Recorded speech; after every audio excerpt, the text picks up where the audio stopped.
Yo, what's up guys? It's Anthony from LIKBF. Alright, so this video is a remake of a video I shot a few weeks ago. I took that video down. The sound quality was horrible. I apologize for that. I wanted to reshoot this video because the Swim Jig is one of my favorite lures to throw, and something about this bait, I really fell in love with this bait, and I really want to get this information out to you guys in better quality. There was a lot of good information in the last video, so we're going to revisit that with some new info as well. So alright guys, let's jump right into this.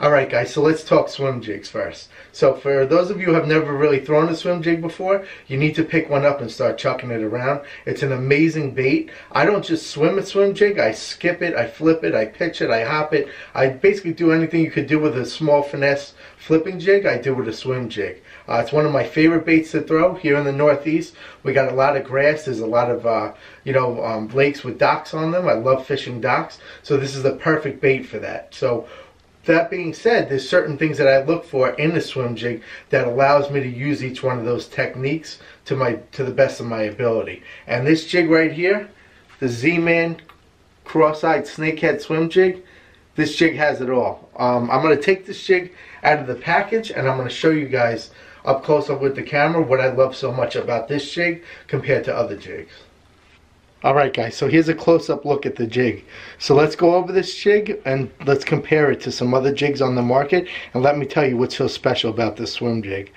First of all, what I love about this jig, it has a vertical line tie. If you have a horizontal line tie and you're going through like grass and stuff like that, it's going to pick up that grass and it's going to get caught on the jig. With the horizontal line tie, it's going to split the grass and it's going to go right through that cover. Next, let's talk about how this jig got its name. As you can see, it kind of has a snakehead design to it. That's how it got the Snakehead swim jig name. And what I love about this head is it has a nice flat bottom. Like I said, I like to do a lot more with a swim jig than just swim it. So with that flat bottom, I'm able to skip this jig up under docks, laydowns and stuff like that. When this jig hits bottom, I already filled up my bathtub and tried it out. This jig actually stands up off the bottom. When you put a nice craw trailer on here, those claws stand up nice and wide like they're supposed to, and it looks like a crawfish scurrying along the bottom. So that takes care of the head design of the jig. Now moving back from the jig, one thing I love about all jigs that I throw, I like my weed guard laying right on top of the hook like that. When the weed guard's up like this, especially when you're flipping it into cover and stuff like that, there's just too much room for limbs and stuff to get caught in between. Yes, you do get a good hookup ratio with the fish, but you also get caught on a lot of things. And with a swim jig, you're swimming this through cover like grass and stuff like that. So by having that weed guard right on top of the hook like that, it's going to deflect. It's got a pretty soft weed guard on it, so when they chomp down on it, he's going to get the hook every time anyway. It's moving back, let's go to the skirt. I don't know if you could see, but this skirt not only has these blue flakes in it, but in every green strand there's little blue specks in here. So this is a really good quality skirt, paired off with a copper skirt tie. So as you can see, like a lot of jigs on the market, they have that rubber skirt tie, and after a while they dry rot and they break off. With this copper, I mean, you could yank on this jig all day long, it's not going anywhere. Moving back, I like a somewhat thin hook when I'm throwing a swim jig. The reason behind that, I'll get to that when I get into the gear that I throw and how I catch fish on a swim jig, but that thinner wire hook is going to play a part. It's not too thin though, it's somewhat stout, so you can throw this into cover. I wouldn't go flipping heavy cover with this jig, but you can do some light flipping with this jig. And finally, you got the bait keeper. Okay, there we go.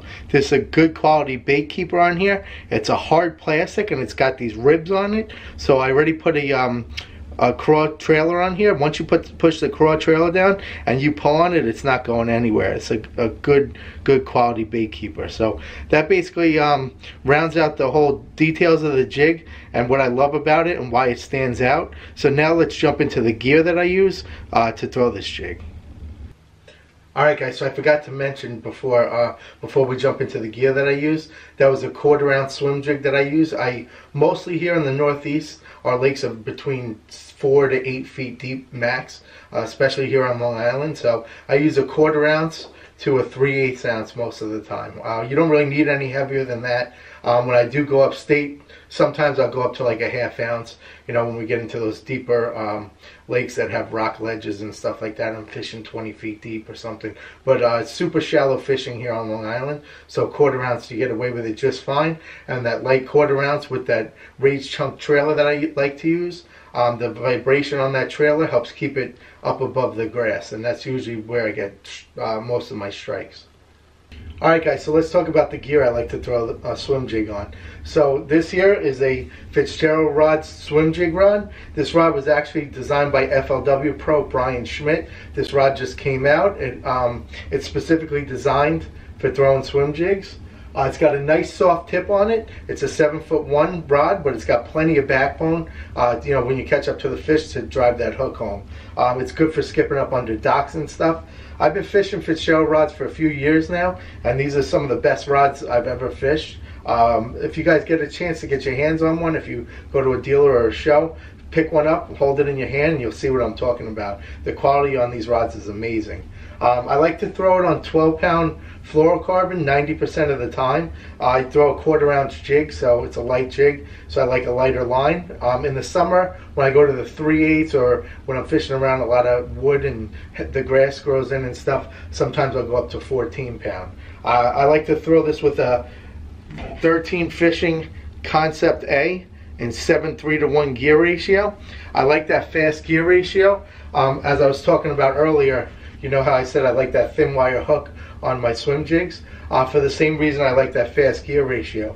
When you set the hook on a swim jig fish, when you're swimming a jig, you don't want to snap set the hook like most other hook sets. What you want to do is when the fish is following it and you drop that line to do a snap set, you're going to throw a bow in the line, and then you got to catch up all that slack and you're going to get a sloppy hook set. What I like to do is when I feel the fish load up, I'll keep reeling. As soon as I feel that weight of the fish, I'll crank it really fast and I'll just lay into them.